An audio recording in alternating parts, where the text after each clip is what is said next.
সরকারি সুযোগ সুবিধা থেকে বঞ্চিত হচ্ছেন আসানসোলবাসী।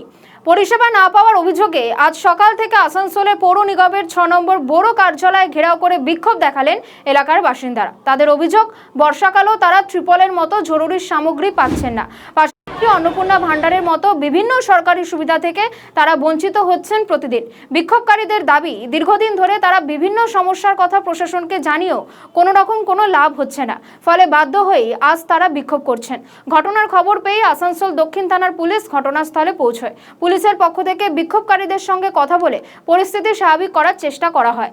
বিক্ষোভের জেরে বড় কার্যালয় চত্বরে রীতিমতন উত্তেজনা তৈরি হয়।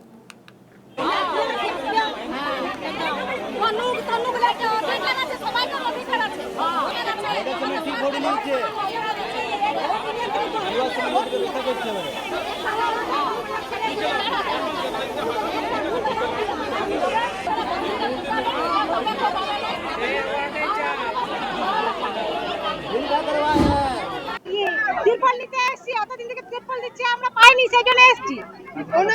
আমরা অন্নপূর্ণা ভান্ডারও পাচ্ছি না, কিছু পাচ্ছি না, শুধু ধর্ণা দিচ্ছি সারাদিন, ঘুরে বেড়াচ্ছি। এরা তো দিচ্ছে না, ঢুকতেও দিচ্ছে না, কিছু না। সকাল ভোর থেকে লাইন দিচ্ছি, এখনো পাওয়া যায়নি। কখন পাবো আমরা?